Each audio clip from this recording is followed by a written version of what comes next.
It's another edition of Time About the Movies, and today we're taking a look at the films of November 3rd, 1995. 6 movies to look at today, so let's just jump on into it. We'll start off with the biggest new release of the weekend, because this was not a big hit. William Baldwin and Cindy Crawford starring in the action thriller Fair Game.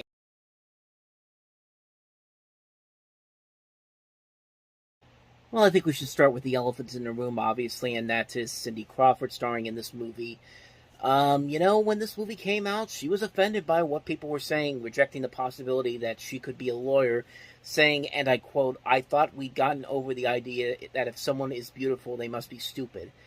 And Cindy, you could be, that wasn't the problem with you playing a lawyer in this movie. The fact was, your acting was absolutely horrible in this movie. That's the thing that everybody gets you on this one. Like, could she be a good actress? Probably with the right script, but this was definitely not it. And the fact that she's still defensive about this after so many years is just like really, you're gonna defend this movie, this film, out of all the things that you can defend? Like you're starring with William Baldwin, for God's sake. I mean, it's not that big of a deal to say that this movie sucks. I think everybody involved in this movie has said this movie sucks. This is a terrible movie. It's a terrible action film. It has no memorability to it whatsoever, and it was largely forgotten almost immediately. And it doesn't help that it's just a stupid movie. It's a stupid action film that doesn't make a whole lot of sense.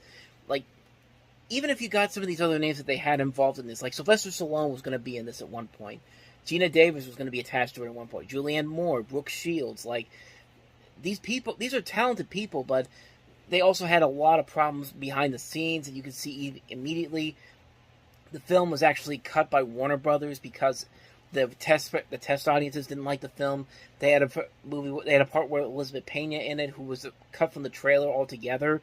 Like, she was cut from the movie altogether. Salma Hayek was brought in at one point, and then was she even in this movie? Yeah, she was in this movie. It's been a while since I've seen this movie, but I could have sworn she was in there. But because of this, they had to delay the film back for 3 months. So you already have a movie that's facing so much criticism by the casting alone, and then you have these behind-the-scenes antics to try to save whatever you can do with this movie, and this is the end result. This is one of the worst movies that came out in 1995, maybe one of the worst action movies ever made. It's a film that's just like, maybe if there was enough talent there to rewrite this and make it legitimately interesting, then maybe you could have had something, but no, you've got William Baldwin and Cindy Crawford. I mean, what else did you expect from this movie? This is a terrible, terrible movie.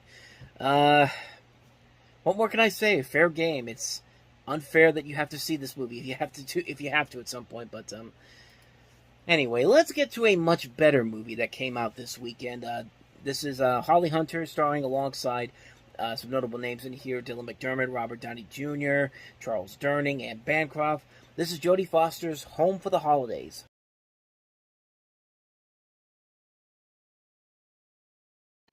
I don't think I've ever mentioned this on this particular show, but I've said in the past that there hasn't been too many memorable Thanksgiving movies or specials. Yeah, you'll have a Thanksgiving episode that is memorable here and there, but the biggest, most memorable Thanksgiving specials or movies, it comes down to two, really: A Charlie Brown Thanksgiving and Planes, Trains, and Automobiles. And I know there's some movies set around Thanksgiving where you can kind of make the argument as them being technically a Thanksgiving film, but I don't know. I would definitely consider this movie to be one that's a Thanksgiving movie, and a pretty damn good Thanksgiving movie. This is a movie that I think deserves a lot more respect. I think it deserves a lot more attention from a lot of people.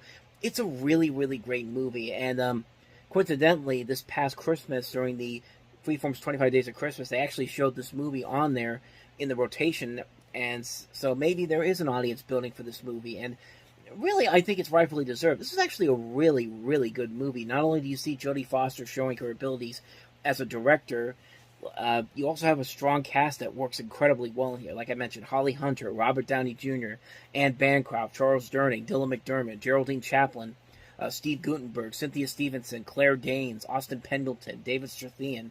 Just a terrific, terrific cast involved in this movie. It kind of set up the trend that we got in the mid-2000s. You ever remember when we had those ensemble holiday family comedies? It started with The Family Stone, continued into the stuff like Dan in Real Life, This Christmas, and Nothing Like the Holidays, and others like it. and most of them actually ended up being kind of decent, but they're all in the same. They're all kind of the same thing. The family gets together, some things happen, a family feud breaks out. They get back together at the end. They learn to be better people, so on and so forth.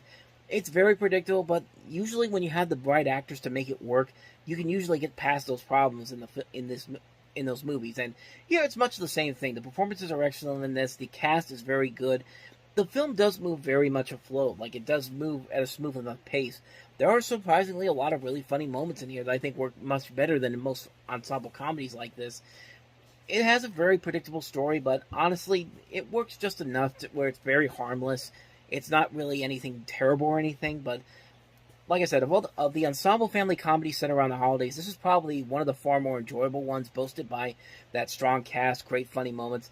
A very cliched script, yes, but it's a harmless and enjoyable movie that I think does deserve to get more attention. But like I said, I think it is starting to get more attention just for the fact that Freeform actually showed this movie this past Christmas. So the hope is that maybe this is something that will continue on for years to come. But you never know. But if it doesn't show up this year, definitely check it out this holiday season. I think you really will like it.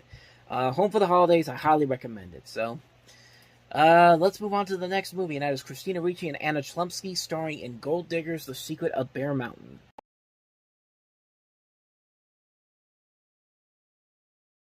So you have a story that takes place in the 1980s in the Pacific Northwest. You follow these two teenage girls who were inspired by a local legend to find a fortune of gold inside a mountain. And, you got two really young, very talented actresses, Christina Ricci and Anna Chlumsky. And you would think that there would be something there. Their chemistry works pretty well as best friends, but the movie itself really does not. It kind of falls into the cliche territories that movies like this kind of fall into. The heart is in the right place. There are some good ideas to it, but you get those ridiculously cliched riddle moments. You get the plot twists that really don't make a whole lot of sense. You get these elements where everybody's trying to split these two apart because they don't think they deserve to be best friends. And I mean, it's trying its best to do something and say something, but it's just not enough to make the movie memorable. I remember this movie coming out. I watched it on a video a couple of times, and I hardly remember anything about the movie itself, so that should probably tell you something or other. But like I said, it's not a bad movie per se. It's just a largely forgettable film, and it's not because of Ricci and Chlumsky. It's the fact that the story doesn't really have a whole lot there to really give it its own unique spin or really make it stand out on its own. We've seen movies that have been way too similar to this film, and I only wish it could have been a lot better, especially with the talent that they have on here. But I mean, it's not a bad movie, but it's one that I wouldn't say go out and see.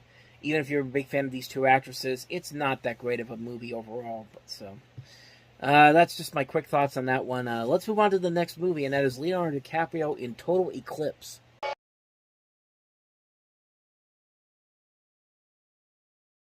So it kind of has this feel of Amadeus in a way, and just on the plot alone, it feels like a kind of a reminiscence of Amadeus. It follows a historically accurate account of the passionate and violent relationship between 19th century French poet Arthur Rimbaud, I think I'm pronouncing that right, who's played by DiCaprio, and Paul Verlaine, played by David Thewlis, at a time of soaring creativity for both men.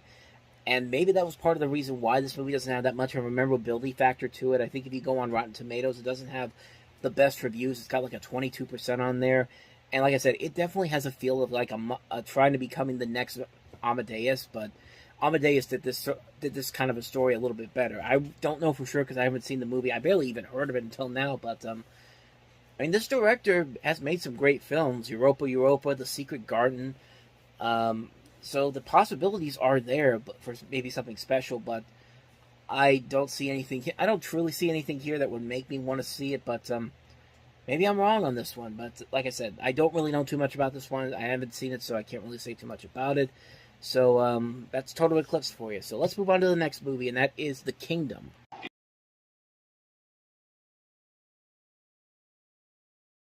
So this is one of those ones where I really had to look for some details on this because this is based off of a Danish supernatural horror miniseries trilogy by Lars von Trier, which first aired in Denmark in 1994, and I guess this is a compilation of the entire first series made into a feature film. I'm just guessing from that because there's not really a whole lot to go off on. But this is the one thing that came up. Uh, Basically, what it is, it's set up in a neurosurgical ward. You follow each episode of the show takes place over a single day, and following the hospital's eccentric staff and patients as they counter bizarre and sometimes supernatural phenomenon. There's some humor in there, mutant color scheme, the appearance of a chorus of dishwashers with Down syndrome. I don't know why, but they discuss in intimate details the strange occurrences in the hospital. And this is a series that was mostly inspired by Twin Peaks. You could definitely see the inspiration for that, which in itself actually inspired Stephen King's Kingdom Hospital, which was a show that aired for a season on ABC about 10 years after this original miniseries came out. And I think they did one last one recently in September of last year, but I don't know too much more about that one because I really haven't been doing a whole lot of research on this until now. But it's a very confusing argument to make because obviously I haven't seen this, but I don't really know what exactly made it to theaters on this one. I don't even know if this is any good or not, but I guess so because they made 3 different installments of this, so maybe there's something there that I'm not seeing, but maybe there is something there. So I really don't have anything else for you on that one. So that's The Kingdom. Let's move on to the last movie that we have here, and that is Christopher Walken in A Business Affair.